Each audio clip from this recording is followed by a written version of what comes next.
melipat selendang. Ya.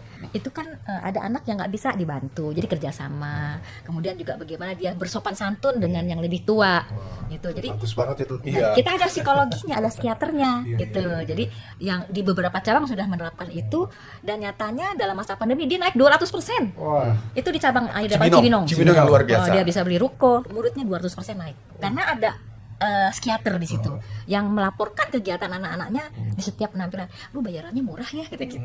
Itu ada psikiater. Iya. Dan ini ditularkan ke cabang-cabang yang lainnya gitu. Dan kita juga ada kurikulum. Kurikulum mulai dari tingkat dasar sampai sampai tingkat yang mumpuni ya. Jadi ada 20 semester dia untuk bisa menjadi seorang ya pelatih muda. Sekian banyak prestasi itu dari Aida Pala yang diraih ya. Ya. Prestasi mana yang paling wah gitu, paling membuat Aida Pala itu senang gitu? Waktu di Yunani di Lefkada itu dapat honoris causa. Oh, itu apa itu? Lefkas International Festival bagian dari kegiatan folklore di Yunani. Oke. Jadi kita sempat ke Lefkada, kemudian ke Athena. Hmm. Banyak sekali yang sebetulnya bisa ditiru oleh pemerintah kita, di mana Yunani itu kan sempat terpuruk ya ekonominya. Tapi dari sektor pariwisata dia sekarang udah maju, udah bagus. Kayak itu ada pulau namanya Santorini, itu udah harus pesen 1 tahun sebelumnya. Iya. Sekarang Lefkada itu udah hampir menyamai Santorini. Kalau di Indonesia kan Bali, Bali. ya kan? Sekarang mulai naik Labuan Bajo. Labuan nih. Bajo dan seterusnya. Nah itu harus kita belajar dari negeri-negeri lain gimana sih mempromosikan Indonesia, dan itu pemerintah harus tegas kepada para orang yang nggak bertanggung jawab, yang nggak cinta negerinya.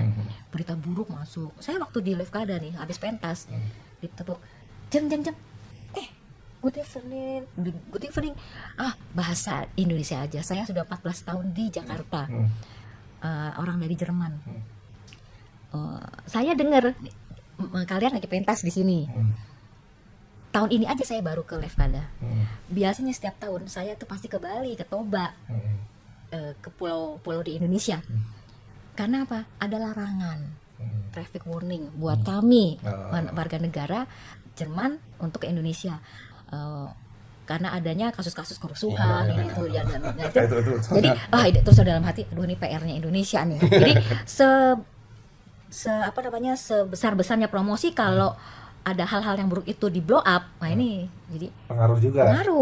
karena tahunya jeleknya Indonesia, padahal Indonesia bagus. Dia bilang, loh Pak, kami bisa berangkat ke sini, kalau negara kami nggak aman bisa. Jadi itu Membantu ini juga ya. diplomasi. Jadi pentingnya para pelaku budaya untuk mewakili Indonesia, Kota Depok, Jawa Barat. Jadi alhamdulillah sih ya. Kita selalu bawa nama Kita Depok sih. selalu Bawa bawa nama Depok gitu. Nah, oke. Terkait juga dengan hubungan kerjasama dengan pemerintah nih, Ya. kan dengan Depok, Ya. Pemda Depok, dengan Pemda DKI, Pemprov ya, itu kan juga cukup baik ya, Ya. Kerjasamanya. Ya. Sejauh mana sih peran pemerintah Kota Depok, ya, peran pemerintah ya kan terhadap Aida Pala? Kalau menurut saya sih kita udah menjalin kerjasama lama Pak ya, dari mulai kita masih kecamatan. kecamatan. Jadi Mulai- hubungannya tuh Dasarnya di Depok Iya. ya. Tali massal sekian Ya. 100 lebih orang. Itu dan udah itu hubungannya memang sangat baik, dan ya memang kan pemerintah kan tidak hanya memikirkan Aida Pala ya, banyak sangat ya, kita ngerti lah itu nggak masalah. Jadi tapi kalau ada tugas dari Pemda Depok, kami selalu siap ya, dan alhamdulillah belum pernah mengecewakan ya. Itu ya gitu ya. apalagi sekarang kan sudah ada Disporiata udah berapa dekade ini kan ya. Mulai dari Disporiata, kemudian dinas pendidikan itu support, kemudian dinas-dinas yang lain alhamdulillah juga udah mulai melirik ke Aida. Kemarin terakhir dari pajak kita dikasih Dari PKD. Ya, betul. gitu. Alhamdulillah. Itu divisi usahanya ya. Mudah-mudahan sih kita dapat kepercayaan lagi dengan berbagai aktivitas, karena sebetulnya kita udah mampu untuk menjadi event organizer di berbagai kegiatan gitu. Dan alhamdulillah juga pemerintah Kota Bahkan Depok kayaknya dengar-dengar nih dapat support juga kayaknya Betul. dari Iya. Barekraf ya. Ya, Ya. Sekarang Kemenparekraf ya. sekarang Kemenparekraf, dulu Badan Ekonomi Kreatif. Badan Jadi Ekonomi Kreatif. jadi yang Ini perlu dinilai tahu juga nih ide podcast nih. Iya. memang ini sih Pak. Jadi banyak orang juga yang salah paham ya. Jadi yang dinilai itu waktu itu sebetulnya Bukan sanggar. bukan Bukan sanggar, sanggar. ekonomi kreatifnya, Tapi karena pelatih-pelatih kita ternyata bisa hidup dari hasil Berkesenian. berkesenian. Oh, berarti dari kan kalau di ekonomi kreatif itu ada 16 subsektor kalau Ya, nggak salah. ya. Pertunjukan. Nah, subsektor pertunjukan. seni pertunjukan. Oh. Nah, jadi anak-anak kita tuh pelatih-pelatih kita yang masih muda-muda tuh di kontak. Jadi cek jadi Dicek, random Pak, gitu. random. Betul enggak? Jadi enggak segampang itu, Pak. Oh, Kamu gitu. ini di Idea Cross Pala check dapat gitu ya. berapa tahun di Idea Pala, kamu dapat apa, kemudian ya hasilnya apa, ya rata-rata tuh ada yang bisa bayar uang sekolah sendiri, kuliah sendiri, bahkan ada yang bisa nyicil motor, nyicil rumah, dan menjadi tulang punggung keluarga. Iya. Dan itu bukan hanya 1-2 orang, kita punya 100 lebih pelatih. Nah, itu hidup semua Nah, itu alhamdulillah. hidup semuanya. Luar biasa. Saya kasih datanya lengkap. Jadi yang dicek itu, Pak, di random, Pak. Oke. Nah, Jadi memang kita dapat waktu itu pembangunan gedung ya, ya, pengadaan sarana, revitalisasi, kemudian sarana prasarana berupa kostum tari dan alat-alat sound system, alat-alat kamera-kamera itu kan kamera, semua dapat Dari Barekraf. Barekraf. Ekonomi Dari kreatif. Barekraf. kurang lebih sekitar 2,4. 2,4 miliar ya. Tapi kita kamera. nggak terima uang ya, Pak ya. Ya, bersyukur alhamdulillah. Tapi alhamdulillah. Akhirnya, gedung dibangunin. Iya, betul. Terima beres gitu. Betul. Ya. Memang sih kayak ngimpi ya kita ya. Iya. Kayak ngimpi betul. Karena saya dapat support juga dari para orang tua murid, para pimpinan. Ya Bu Etin tuh sama Pak Baas tuh kan ikhlas. Saya tuh kadang memang bukan kadang ya, kita sering mengalahkan kepentingan pribadi, punya uang, nah ini kurang nih kegiatan ya ke situ kita jadi kerja ikhlas lah, kerja Tapi ikhlas. Jadi itu hadiah. tapi juga tanpa dukungan dari Pemda Depok juga Ya, enggak kan. karena- Mereka langsung memberikan kan dari Barekraf kan datang ke Pemda Iya, juga. iya, Ya Allah apa sistem sih kan info. gitu. Kan mereka juga ya alhamdulillah sih. Dan kita dibantu dalam waktu cepat bikin IMB, perizinan pembangunan IMB kan kan. itu hampir seminggu tuh, Pak. Ya pokoknya pemerintah Kota Depok support. Oh, iya. Dan kami juga maklum karena memang banyak yang diurusin ya, apalagi kan pemerintah Kota Depok memang perlu bener perkembangan. Dan saya alhamdulillah juga kita juga dibantu alat musik ya. Jadi bisa Oh, ada bantuan juga ya. alat alat musik musik. dari Hibah lah. Pemkot, hibah. Dan Dari Pemkot Ya, Depok. Pemkot Depok. di Sporiata, alhamdulillah, dan itu kepake. Dan kita udah juga buka nih kelas musik tradisional. Banyak ya Iya, kecamatan. iya. Jadi menghidupi banyak orang, Iya. kemudian juga mencerdaskan bangsa melalui betul. keterampilan seni budaya, gitu. Dan itu yang diperlukan. Iya. Dan memang kelihatannya kan dari sisi ekonomi kreatif ya, Iya, yang tadi disampaikan oleh Pak Baas, ternyata dari seni juga sebetulnya jika dikelola dengan profesional, Ya. Betul. ternyata bisa menjadi sumber penghasilan. Betul, Betul. betul. Jadi profesi lah ya. Ya, hobi menjadi profesi. Hobi yang menjadi profesi ya. Memang yang paling berat ya kita memang brandingin aja di apa Pak. Itu kan prosesnya panjang. Prosesnya sampai Wah, 40 tahun ya. Iya, 2 tahun membranding. nih nanti, 24 April. Membranding bagaimana masyarakat juga percaya, ya kan pengusaha juga percaya. Semua ini bagaimana mereka percaya. Kita ya prosesnya mah luar biasa itu. Dan ini karena juga kita menang tahun kemarin untuk yang Supra Vista itu. Ya, tahun ini kita kirim lagi nih Pak nih. Oh, Lagi sekarang pada syuting yang buat Itali. tahun lalu kan di Italia dan Ya, di di Bulgaria. Bulgaria ya. Dua-duanya menang tuh ya. Menang. Iya. Oh, sekarang di Sama. Oh, di situ Harus juga. mempertahankan. Oh, Jadi karyanya Ayo Diapala semua. Nggak ada tarian orang lain, Pak. Jadi bikin 4 tarian lagi nih. Itu prosesnya. Saya kepingin nanti bikin karya mengambil dari seni pencaksilat atau seni Depok. Kota Depok yang ada di sini. Oh ya. Cuman memang perlu Penelitian juga. penelitian dan itu ya perlu kerjasama lah dengan pemerintah. Kalau di Depok kan kalau dari seni budaya yang menunjukkan kekhasan kan ada gong sibolong Iya. misalnya atau Karawitan ya. rebut dandang. Rebut dandang sebetulnya di Jabodetabek ada Pak. Ada ya. Bekasi Di juga ada. Bekasi, Tangerang. Cuman ini aja bagaimana cara mengemasnya, Pak. Sebenarnya kayak topeng tunggal itu Depok sebenarnya. Iya. Yang Cisalak Cisalak ya. itu Depok. Topeng Cisalak tuh Sanggar ini. Kinang Kinang Putra ya. Putra. Bang Andi. Kemarin Rara kan berangkat juga satu-satunya yang bisa nari Topeng. tunggal. Oh. Jadi satu orang membawakan 3 karakter topeng. Nah, Buntin, Pak Baas, ini kan sudah 40 tahun. Ya. Ada proses generasi, Oh, iya. generasi. Putra putri berapa? Ada 3. Tiga, dua putra, Siapa aja? Denta, Mas Denta, Mas Bima, Mas Bima. Yayi yang perempuan terakhir. Nah, tiga-tiganya itu juga sekarang aktif di pengelolaan manajemen saya IDEP. libatkan. Dan Libat. yang sudah terjun total itu Mas Denta dengan Mas Bima. Oke. Mas Denta Sekarang wakil ketua ya wakil ketua Ideapala dan dia secara teknologi kan lebih mumpuni daripada saya dan sekarang malah lebih sering kalau memberikan apa namanya tuh pengarahan baik di bidang seni budaya maupun teknologi dia sudah diakui. Nah, jadi Kalau nggak salah Mas Denta itu ya, dosen juga dosen ya? dosen, ya, dosen di- dia di 3 perguruan tinggi dia dosen. Oh, Percubuana, Trilogi sama UP. iya, iya. Pancasila ya alhamdulillah dia memang visionnya di situ dan anak-anak saya semua dibekali dengan seni budaya jadi mulai kecil mereka belajar nari jadi laki-laki juga menari kalau ngeliat ada foto-fotonya Denta Bima waktu kecil nari itu ada kalau Yayi udah karuan ya kemudian Iya. mereka juga belajar musik tradisional jadi mereka punya kelebihan dibandingkan teman-teman yang lain mewakili mahasiswa ke mancanegara itu karena mereka punya keahlian khusus gitu. Tapi memang untuk regenerasi Pak, kita tidak hanya mengandalkan anak saya. Banyak senior kita itu Anak-anak senior. alhamdulillah dia merasa memiliki. Mungkin nggak percaya kali. Ada yang 32 tahun Pak sama saya Pak.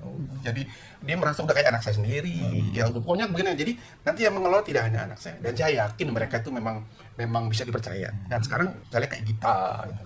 Kayak Riri, Dinom itu dan lain-lain anak-anak apro itu Pak. Dan kadang kita pergi misi budaya ke luar negeri, kadang kami Saya nggak nggak ikut. Mereka semua udah mimpin. Ini sekarang ada syuting nih hari ini, Saya nggak ikut. semuanya. Mereka sudah betul-betul kita. Kayaknya sudah autopilot ya. Iya. Bisa dilepas gitu kan. Iya. Bisa dilepas tapi jalan. Betul. gitu ya. Benar. Karena mereka juga udah cukup mumpuni dan dari keilmuan juga cukup ya kan. Dan kita bekali terus dengan ilmu-ilmu manajemen. Dan juga terakhir dia juga menjadi juri nasional Oh, untuk oke. seni tari. Jadi kalau mau ada kegiatan, pakai tuh anak-anak kita. Ada Pak. Dan ada sertifikatnya. Sertifikat. Udah kompetensi. Gitu. Wah seru banget ya Iya. ngobrolnya Iya. Pak Baas, Bu Tin.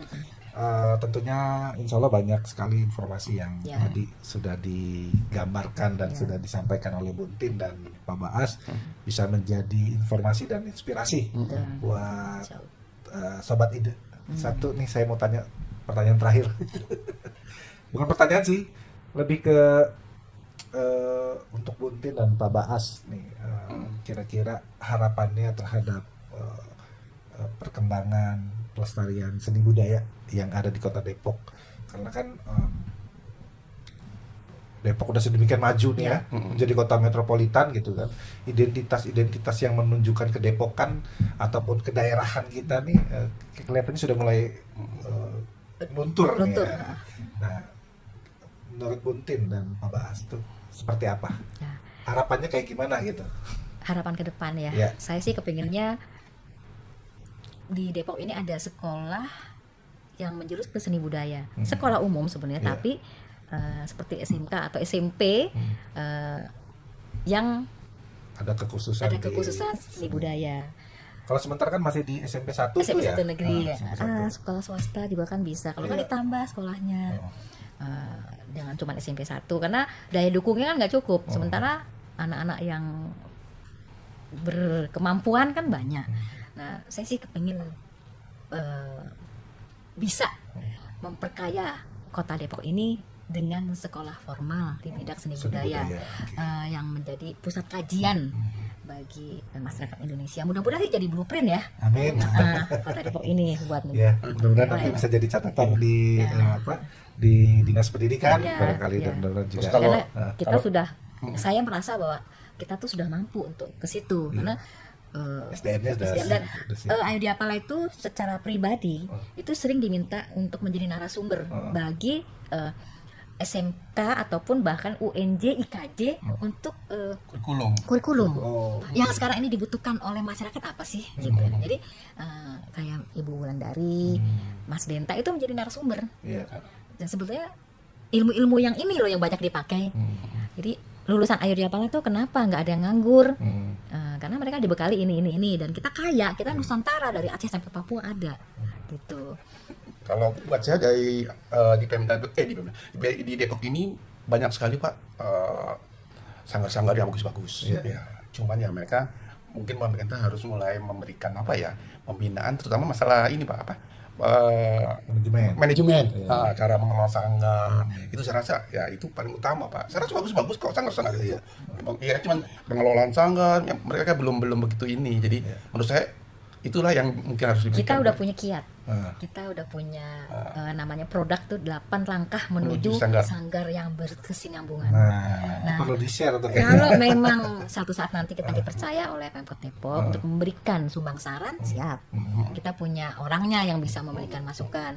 Karena hal ini juga sudah dilakukan oleh pemerintah daerah lain dan nyatanya berhasil gitu. Jadi kita berbagi. Memang Siap. kemungkinan tahun depan kita akan kerja keras Pak karena daerah terutama kabupaten kebetulan kita kan sering kerjasama dengan APKASI, Asosiasi Kabupaten. Iya. Asosiasi Pemerintah Kabupaten.